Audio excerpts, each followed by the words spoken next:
Ok, entonces primero voy a saludarlos y luego necesito proyectar la presentación, pero primero los quería saludar y agradecer a Flaxo por darnos el espacio para compartir los resultados de esta investigación que, como dijeron Melissa y Amber, venimos haciendo hace mucho tiempo y es muy emocionante para nosotros poder compartir con ustedes los resultados.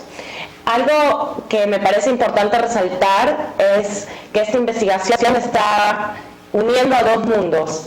El mundo de la protección social, que tiene políticas que intentan disminuir la pobreza, ayudar a las personas en situación de pobreza, y por otro lado el trabajo que hacemos nosotros aquí en la Universidad de Londres, tratando de prevenir la violencia doméstica. Y por mucho tiempo estos dos mundos han estado trabajando paralelamente, y el tema de las transferencias y el éxito en muchos aspectos en términos de desarrollo en Latinoamérica y ahora en África llamaron la atención de los académicos trabajando en género y trabajando en violencia doméstica, y es así que estos dos mundos comienzan a tratar de unirse y a tratar de entender juntos cómo podemos ayudarnos los unos a los otros, no solo para acabar con la pobreza o mejorar la situación de pobreza de estas poblaciones, sino también para lograr equidad de género y para tratar de prevenir la violencia. Entonces ahora voy a tratar, ojalá que pueda programar el PowerPoint. Si me esperan un momento. Perfecto. Como les decía hace un rato Melissa, este estudio, el estudio de impacto de las transferencias, fue hecho en dos etapas. Ya escuchamos los resultados cuantitativos que me parecen muy importantes y fascinantes, y básicamente lo que hemos escuchado de Melissa es que efectivamente encontramos que las transferencias tuvieron un impacto de reducir la violencia doméstica en esta población, que se ha encontrado en otros estudios también, como Amber nos dijo previamente. Entonces, ¿por qué la investigación cualitativa si ya sabemos que las transferencias tienen un impacto en la violencia? Básicamente porque los estudios cuantitativos nos dan el impacto en términos de cuánto bajó la violencia. Pero lo que queremos entender con un estudio cualitativo es ¿por qué? ¿Cuál es el mecanismo que hace que esa transferencia, bien sea cupón, bien sea cash o los alimentos, disminuye la violencia doméstica? ¿Cómo relacionamos alimentos o cupones con violencia? Y es así que programamos, que pusimos en marcha este estudio cualitativo, que tiene como característica muestras más pequeñas, entrevistas en profundidad, trabajando con la misma población. Quiero agradecer al equipo de investigación. Aquí tenemos, este es el día que salíamos al trabajo de campo en Quito. Estas son las chicas que hicieron las entrevistas y que trabajaron muy duro para hacer posible este estudio, y aquí están los nombres de todo el equipo de investigación. Como antecedentes, bueno, como les acabo de decir, queríamos profundizar en los resultados cuantitativos, y para eso hicimos este estudio con mujeres y hombres de las localidades de Tulcán, San Gabriel y Nueva Loja, en las provincias de Carchi y Sucumbíos. ¿Por qué hombres y mujeres? Porque si bien, como han escuchado, el 75% de las transferencias estuvo dirigido a mujeres, también hubo hombres que fueron beneficiarios, y finalmente el impacto a nivel de las dinámicas familiares incluye a las dos partes de la pareja. Y por eso queríamos incluir la visión y la voz de los hombres para entender el impacto que había tenido en ellos también. Y esta es otra característica digamos, novedosa de este estudio, porque muchas veces solo se trabaja con mujeres. En este estudio tuvo como objetivos principales entender cómo el programa de transferencias influenció las dinámicas familiares, la autopercepción de poder de la mujer dentro del hogar y su autoestima, así como sus experiencias de violencia doméstica y conflicto marital. También quisimos explorar si el impacto de las transferencias en las dinámicas familiares y la violencia doméstica persistió una vez que el programa terminó, porque este programa, como les dijo Melissa, duró 6 meses. Y lo que queríamos saber es, bueno, ¿qué pasó después de esos 6 meses? Si hubo un impacto, ese impacto se mantuvo, las relaciones volvieron a ser como antes, porque esto también es importante para pensar en luego cómo implementar estos programas, en la sostenibilidad del impacto, ¿no es cierto? Entonces esto también lo queríamos estudiar. El trabajo de campo se realizó durante septiembre del año pasado. En este mes realizamos 48 entrevistas en profundidad con mujeres. Las entrevistas duraron, yo diría que más o menos entre 45 y 50 minutos mínimo, hasta incluso 2 horas. Hubo entrevistas que fueron bastante largas. Y además realizamos 8 grupos focales, 4 en cada localidad, con un promedio de 6 participantes por grupo, y ahí pueden ver las fotos de los grupos focales, tanto en Carchi como en Sucumbíos. Los participantes fueron elegidos de manera intencional de acuerdo a los resultados sobre la violencia doméstica en las encuestas, y también dependiendo del tipo de transferencia recibida. Entonces, básicamente nos remitimos a los resultados cuantitativos y vimos en qué mujeres la violencia había subido, en qué mujeres la violencia se había disminuido, y también qué tipo de modalidad habían recibido. Y de acuerdo a esto hicimos un muestreo intencional, es decir, sacamos los nombres de las bases de datos y contactamos a estas mujeres para que nos dieran las entrevistas. Los audios de estas entrevistas, luego entonces las entrevistadoras fueron a los hogares de estas personas. Muchas veces se habían mudado porque hay bastante movilidad de elecciones en esta zona, por ser una zona fronteriza y por tener grandes porcentajes de población colombiana. Pero finalmente logramos la muestra y logramos encontrar a las 48 mujeres y las personas para los grupos focales. Y los audios todas las entrevistas fueron grabadas y los audios fueron transcritos y analizados por temas utilizando el programa En Vivo, que es un programa para analizar data cualitativa o datos cualitativos. Ahora bien, les voy a presentar los resultados preliminares. Nosotros terminamos recién la transcripción y todo esto a finales del año pasado, así que este es un trabajo que todavía está sucediendo, todavía estamos interrogando los datos, todavía estamos realizando el análisis, pero el día de hoy quiero compartir los resultados preliminares que complementan los resultados cuantitativos que ya están listos. En primer lugar, quisimos explorar, entender un poco la dinámica de género. Antes de entender la violencia doméstica en estos hogares, queríamos entender cuáles son las dinámicas de género o roles de género existentes. Y encontramos, como quizás era previsible, roles de ese género bastante tradicionales. Como vemos aquí, algunas citas de mujeres entrevistadas o de hombres. O sea, yo lo hago porque yo soy mujer y tengo que hacer las cosas aquí. Para esta entrevistada, el hecho de ser mujer significa que ella debe hacer las cosas. Es las cosas del hogar, ¿no? Es lo que ella debe hacer dado su género. Y el hombre dice, yo trabajo y mi mujer en la casa. Y cuando hay tiempo también se le ayuda a hacer las cosas a ella. Para el hombre es claro que su rol principal es ser proveedor, es ganar el dinero para proveer al hogar, y si es que él hace algo en la casa es una ayuda que se le da a la mujer, pero en realidad es como que no es su tarea. Entonces es una dinámica o roles de género bastante tradicionales y bastante en línea con los roles de género que priman en esta sociedad.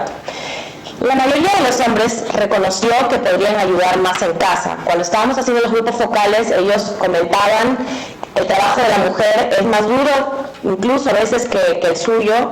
Recordemos además que estas son familias que en general tenían muchos hijos. La mayoría de ellos tenía muchos hijos, con lo cual la tarea de la mujer en el hogar era el de ver a muchos niños que estaban en diferentes edades, desde niños bebés hasta niños que ya estaban en edad escolar.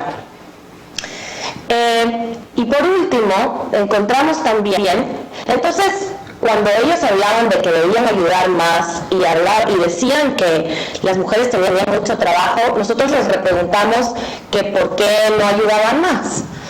Y muchos de ellos nos contestaron que ellos tenían mucho miedo o que no querían ayudar mucho en casa, no vaya a ser que algún amigo o alguien del barrio los vea y los vayan a considerar como un mandarina.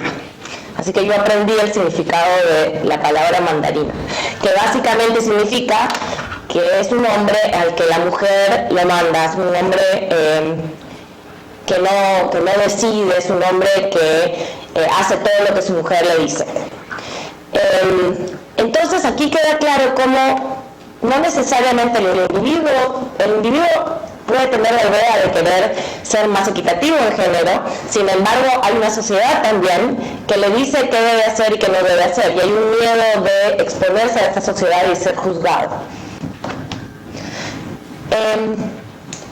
Ahora bien, la realidad concreta y factores más estructurales como lo es la pobreza y la falta de trabajo también tienen un impacto en la división de tareas. Si bien a nivel de discurso ellos decían la mujer a su casa y el hombre trabaja, cuando comenzamos a indagar un poco más en la dinámica familiar, vemos que la situación económica, o muchas veces que el hombre no consigue trabajo, algunas veces era que tenía alguna enfermedad, fuerza a las familias a que esta división de roles no sea tan clara. Muchas mujeres, por ejemplo, trabajaban. En la mayoría de casos las mujeres trabajaban por horas o en trabajos esporádicos para complementar o cubrir los gastos del hogar. Básicamente la actividad más común era lavar o trabajar limpiando en otros hogares o vendiendo, haciendo comercio pequeño, pero más que nada era las actividades en otros hogares o lavar. Sin embargo, cuando les preguntamos, la primera pregunta era, ¿y usted, señora, durante las transferencias trabajaba? Lo primero que ellas los contestaban era que no, que ellas no trabajaban. Cuando seguíamos indagando, de pronto nos decían que ellas iban a lavar o que iban a trabajar en una casa, a limpiar a una casa por algunas horas, y ahí nos dimos cuenta que en realidad no lo consideran como un trabajo. Ellas dicen que es una ayuda para el hogar, que es algo que ellas tienen extra, pero no lo llaman trabajo y no lo consideran trabajo. Aquí tenemos una cita, por ejemplo, la entrevistadora dice, y no trabajaba, me dice, y ella le contesta, porque no había trabajo, y luego se queda pensando y nos dice, o sea, lavar ropa me iba a venir una tía, pero un lavado nomás era.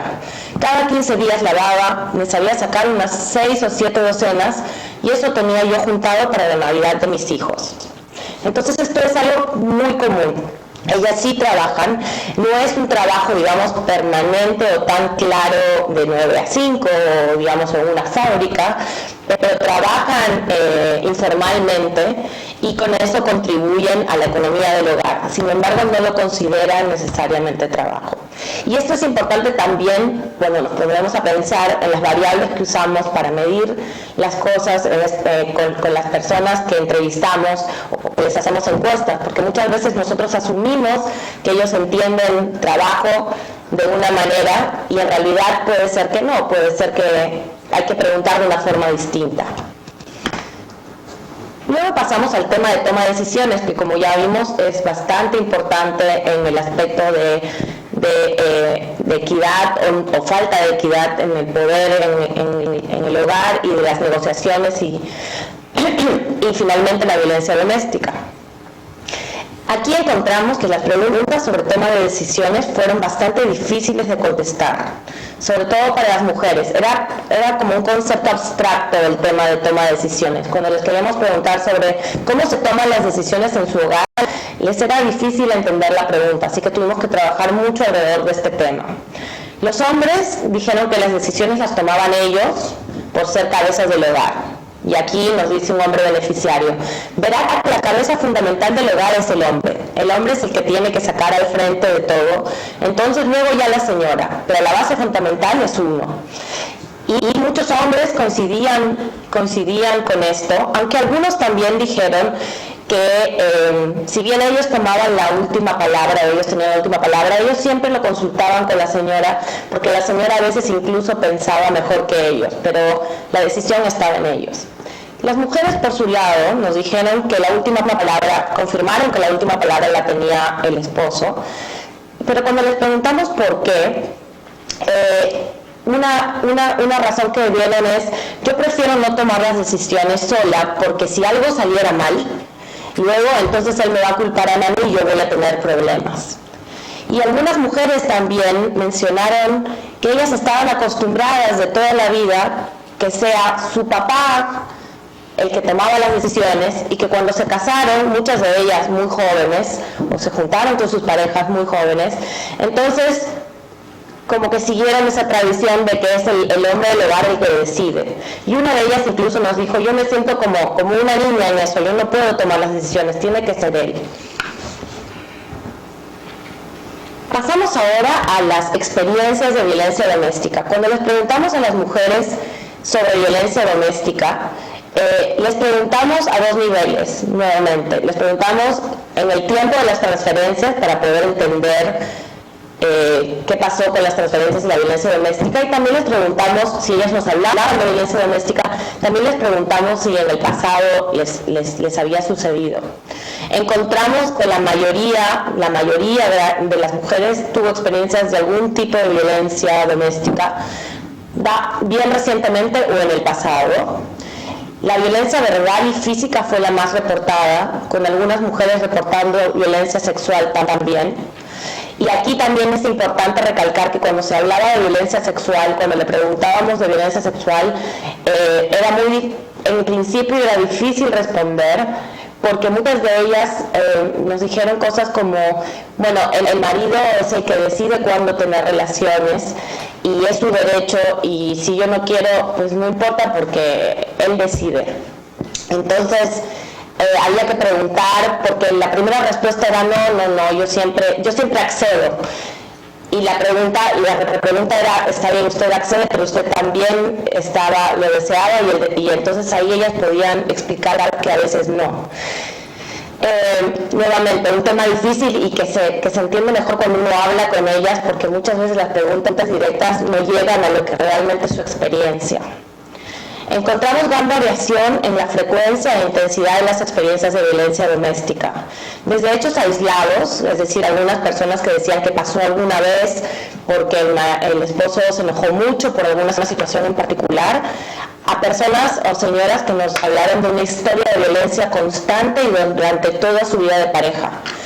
En estas situaciones normalmente nos relataban que cuando estaban en la época del cortejo, el esposo se presentaba de otra forma, y una vez que ya se unieron y tuvieron hijos, entonces comenzó la violencia, y siempre escalando, siempre comenzando con insultos y más verbal o psicológico, con conductas de control, y luego pasando a violencia más física y algunas veces sexual. Cuando les preguntamos a las mujeres si ellas habían hecho algo al respecto o qué hacían cuando esta violencia ocurría, la mayoría reportó que no buscó ayuda, y algunas nos dijeron que habían puesto una denuncia como mecanismo, pero esto era más como un mecanismo de escarmiento que llevar la denuncia hasta el final, porque lo que sucede cuando ellos hacen una denuncia en la comisaría de la mujer en un primer instante es que les dan lo que se llama una boleta de auxilio, y con esta boleta de auxilio el hombre está como avisado de que debe mantenerse alejado, de que no debe hacer esto nuevamente, pero no llevaron la denuncia hasta el final, ¿no? Ninguna mujer reportó haber dejado una relación violenta a pesar que lo intentaron. Algunas dijeron que trataron de dejar la relación, que le dijeron al esposo que se vaya, pero muchas relataron que este volvió después de unos meses y después de años seguían juntos. La mayoría de mujeres, sobre todo las mayores, mencionó que la razón por la cual no se decidían a dejar la relación violenta era por los hijos. Los hijos eran la razón principal por la cual no dejar una relación violenta. Y solo en un caso encontramos a una mujer que fue violenta con el esposo sin que ésta haya iniciado la violencia. Cuando tratamos de entender un poco más a fondo la violencia doméstica en el hogar, encontramos tres razones principales. El primer disparador de violencia en el hogar del que hablaron fue el tema de los celos y la infidelidad. Muchas de las mujeres reportaron que sus esposos las habían engañado con otras mujeres o que mantenían una relación paralela con otra mujer e incluso a veces tenían otros hijos. Y lo que pasaba es que cuando esto sucedía o cuando ellas se enteraban, confrontaban a los esposos con este conocimiento y ellos reaccionaban agrediéndolas verbalmente o físicamente. Como vemos aquí, ella dice, después ya me siguió alzando la mano, una vez golpeada vine con los ojos negros y mi mami me dice que la moza de él vive aquí abajo y es casada. Pero yo no lo creía y después ya lo encontré seguido y ya no nos daba ni para la comida. Entonces vemos que la situación de infidelidad, al ser, digamos, encontrados infraganti, los hombres reaccionan de una manera violenta cuando son confrontados y insultando, muchas veces acusándolas a ellas de ser las que tienen una pareja extramarital. Otro gran tema que surgió fue el tema del alcohol. Las mujeres usualmente reportaron que cuando sus maridos tomaban no tenían control sobre sus acciones y no sabían lo que hacían y los describían como locos o diablos fuera de control. Muchas de las mujeres mencionaron que era su tarea evitar que sus maridos les peguen cuando estaban tomados y que la mejor estrategia para evitar violencia en estos casos será quedarse calladas y no molestarlos hasta que se les pase la borrachera. Luego les tratamos de preguntar o tratamos de entender por qué creían ellas que se producía la violencia doméstica. ¿Cuál era la razón por la que la violencia doméstica se producía? Y muchas mujeres y algunos hombres también mencionaron el machismo y dijeron que el machismo ellas lo entendían como la creencia de los hombres de que ellos son más que la mujer o son mejores que la mujer y que ellos pueden hacer lo que quieran, y la mayoría también reconoce que las generaciones anteriores eran mucho más machistas. Sin embargo, reconocen que todavía no se ha erradicado totalmente este tema y que todavía es una razón por la cual se produce la violencia doméstica. Otro tema que salió mucho es que ellas culpaban a las mamás de los esposos, a la crianza de la casa de los esposos, por la violencia doméstica. Las abuelas o madres, porque muchas veces se crecieron con las abuelas, son vistas como las culpables de que los hijos sean machistas. Y lo que ellas decían es que no les enseñaban a respetar a las mujeres y tampoco les enseñaban a hacer cosas en la casa, que los acostumbraron a que las mujeres siempre sean las que les hagan todo en la casa, y eso no colaboraba a que los hombres sean más equitativos. En cuanto a y dos características más o dos explicaciones más es haber sido testigos de violencia. Muchas mujeres y también hombres dijeron haber sido ellos mismos testigos de violencia y haber crecido con un padre violento y haber visto violencia de género en sus hogares, y esto los motivaba a ser violentos también.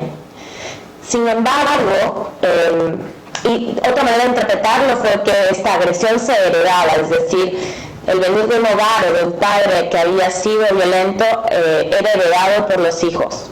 Sin embargo, unos hombres, cuando salió esto en el grupo focal, que es como una conversación en grupo, dijeron que no estaban de acuerdo porque ellos habían sido testigos de violencia, pero no la habían reproducido. Justamente por haber visto esta violencia es que ellos no lo querían hacer con sus señoras porque sabían lo duro que era y lo difícil que era para toda la familia. Entonces hubo dos puntos de vista al respecto. Ahora bien, les he descrito un poco los roles de género, la experiencia de violencia y las razones por las cuales esta población se cree que hay violencia. Lo que vamos a hacer ahora es pasar a hablar de los resultados sobre las transferencias, cómo vieron ellos las transferencias y luego hacer la conexión con la violencia doméstica. Vamos a hablar entonces de las percepciones y experiencias del programa de transferencias. Comencemos con los efectos positivos.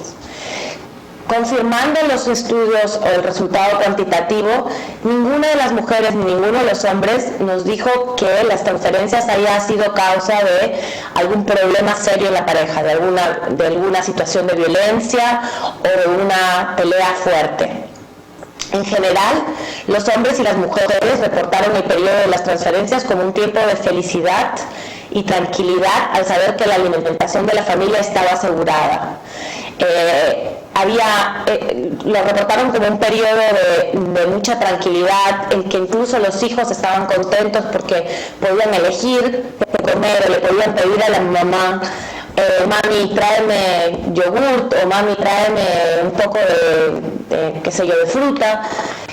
Y tener esa opción era algo que ponía contenta a la familia, que les daba seguridad alimentaria finalmente. Les aseguraba variedad en la comida y les aseguraba la tranquilidad de saber que iban a poder comer bien. No solo que iban a comer, sino bien. La calidad resaltaron la calidad. Y tanto mujeres como hombres resaltaron que las transferencias fueron vistas como un beneficio para toda la familia. Y eso es importante porque si bien las transferencias estuvieron dirigidas en muchos casos a las mujeres, no se vio como algo para la mujer, sino como algo para la familia, porque la comida y la alimentación beneficiaba a todos. También los hombres y mujeres coincidieron en que las mujeres debían manejar estas transferencias porque son ellas las que están finalmente a cargo de la alimentación de la casa.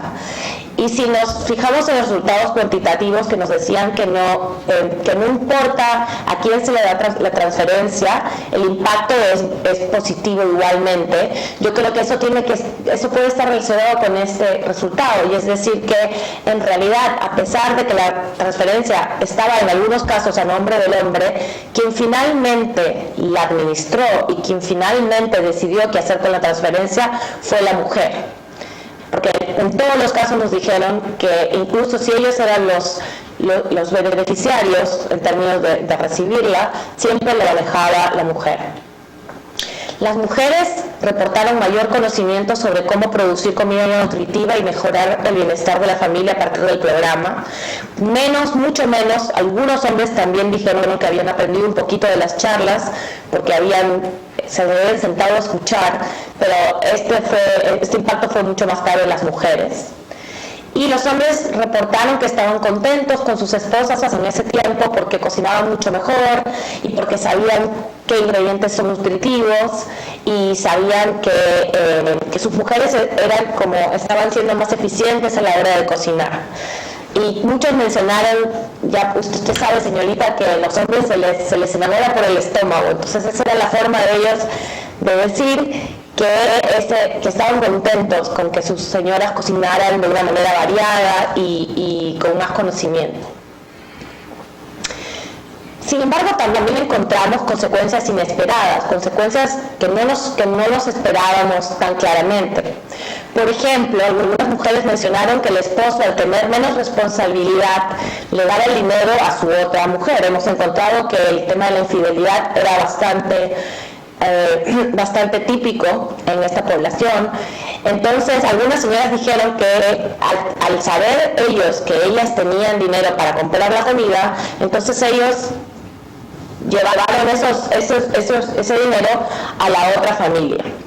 Algunas mujeres también mencionaron que el esposo estaba celoso de que ellas recibieran las transferencias, y esto en especial con la transferencia de dinero, no con los cupones ni con la canasta.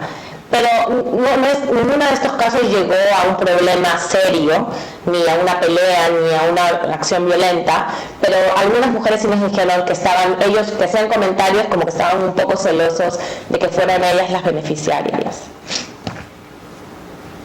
Las transferencias generaron, algo que sí encontramos es que las transferencias generaron en algunos casos envidia social y tensión en la comunidad. Y esto lo exploramos con los grupos control, porque no solo en los grupos focales también incluimos el grupo control, que es el grupo que recibió la transferencia un año después.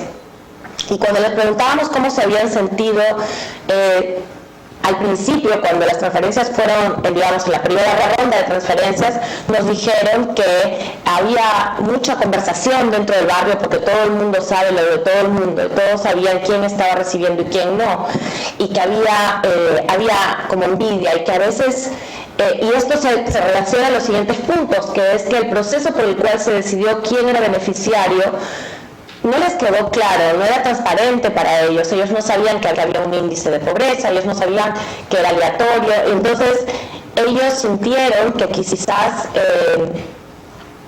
las transferencias habían sido asignadas por favoritismos políticos o por líderes comunitarios que le veían la cara a ciertos pobladores y entonces decidieron dárselo a ellos. Esto es algo que salió mucho en el grupo Control, que comentaron que esa había sido una incomodidad en algunos casos. Ahora bien, hagamos lo que les decía de entender el impacto de la dinámica familiar y la violencia doméstica a partir de las transferencias. Y en su exposición, Melissa nos dijo que habían dos hipótesis. Una era reducir el estrés y la otra era empoderar a las mujeres o que tengan mayor posibilidad de negociación dentro del hogar. Y en el estudio cualitativo encontramos que efectivamente las transferencias tenían un impacto en una reducción del estrés significativo en el hogar. ¿Cómo así? En primer lugar, las transferencias parecieron reducir el estrés y las peleas sobre cómo usar los recursos de la familia. En estas poblaciones que son bastante pobres, lo que sucede es que tienen una economía, digamos, una economía del diario. Todos los días se va a hacer el mercado y se compra lo poquito que se pueda comprar para cocinar. Cuando no hay dinero, entonces se hace un fiado de la señora que ya las conoce, y para poder comprar el diario, entonces a diario también las señoras le piden a los esposos dinero. Y este pedirles el dinero diario, los esposos a veces tienen el dinero y a veces no. Y esto genera mucha tensión, sobre todo en momentos en los que el esposo está sin trabajo o por alguna razón no tiene el dinero. Entonces se va acumulando la tensión. Y en el tiempo de las transferencias, con estos $40 en vouchers o en dinero o en comida que tenían, ellas podían suplementar la falta de dinero para ese día. Si es que el esposo no tenía, ellas podían decir, ok, entonces yo uso lo que tengo para conseguir la comida de este día. Y eso aminoraba la tensión. Muchas mujeres decían que antes de las transferencias estaban en mucha tensión y que a veces no podían dormir pensando que no iban a tener para darles de comer a sus 8 hijos o 7 hijos al día siguiente. Entonces podemos imaginar cómo tener la seguridad de la alimentación de la familia reduce la tensión. Los hombres, por su parte, nos decían que ellos se sentían mal cuando no podían proveer para su familia y se sentían muy contrariados. Entonces, reaccionaban de una manera a veces un poco agresiva cuando la mujer les pedía el dinero y se quejaba porque no lo tenían. Los hombres también reconocieron como beneficios el poder acceder a necesidades básicas, mejorar la alimentación, la variedad en la comida. Las mujeres también mencionaron esto, la variedad en frutas, vegetales y carne, y resaltaron estos 3 grupos que son los que normalmente no consumen o compran mucho menos cuando no tenían las transferencias. Y también muchos mencionaron que el tener las transferencias los ayudó a poder transferir esos fondos a pagar otras necesidades como las cuentas de luz y agua. Incluso algunas señoras nos reportaron que en ese tiempo habían podido ahorrar un poco la familia para poder pagar otras deudas o para poder comenzar un crédito. Entonces, como que muchos aspectos a nivel económico que terminan teniendo un impacto en la calidad de vida de la familia y así en la reducción del estrés del hogar. A nivel de la otra hipótesis era el tema del empoderamiento de la mujer. Y si bien este tema es menos claro y menos directo que el tema de la reducción del estrés, también encontramos algunos indicadores de que las transferencias pueden haber tenido un impacto en el empoderamiento de la mujer. ¿Cómo así? Bueno, las mujeres mencionaron sentirse más empoderadas como resultado de su independencia para decidir cuándo y qué alimentos comprar. El poder tener la toma de decisión y poder no tener que depender del esposo para poder decidir qué alimentos comprar y cuándo hacerlo, les da un nivel de independencia importante. Y muchas mujeres mencionaron que durante las transferencias ellas también se consideraban jefes de familia. Y cuando les preguntamos por qué, nos decían, bueno, porque yo también contribuía, yo también manejaba el dinero y yo también aportaba en el hogar. Entonces vemos que el tema de quién es el jefe de familia está muy unido para ellos con quién provee. Entonces, tener las transferencias y decidir sobre las transferencias. Ok.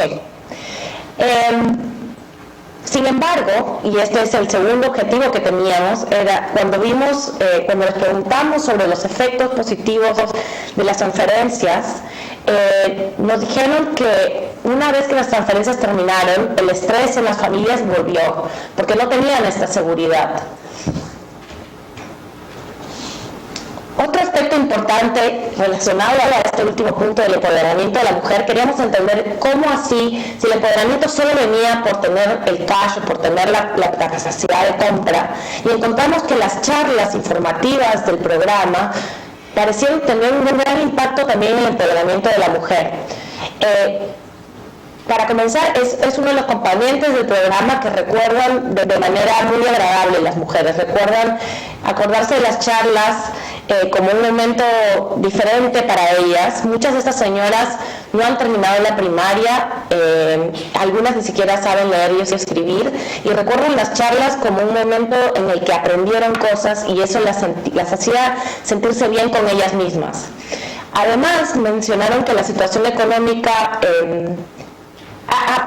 y muchas dijeron que aunque todavía tenían ese conocimiento y recordaban lo que les habían explicado en las charlas, ahora la situación económica no les permitía aplicarlo, ya no podían comprar esa variedad de alimentos, pero el conocimiento lo tenían, y algunas dijeron que a pesar de tener menos dinero, trataban de seguir combinando las comidas como se los habían enseñado.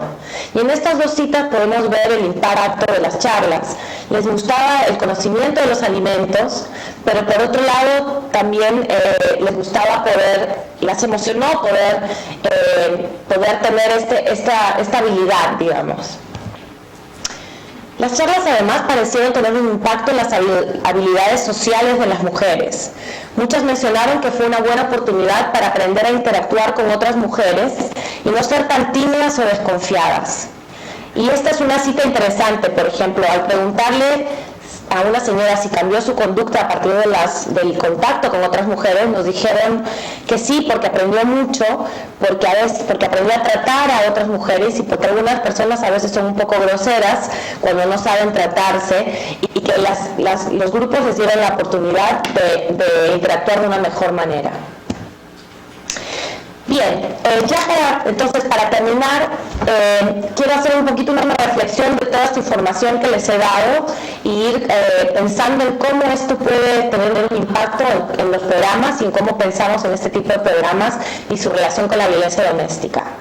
Encontramos que en ciertos contextos las transferencias sí pueden tener el efecto de nivelar las dinámicas de poder desiguales en los hogares. Y uno de los mecanismos por los cuales las transferencias afectan la violencia es aliviando la tensión generada cada vez que la mujer le pide al esposo dinero para la comida.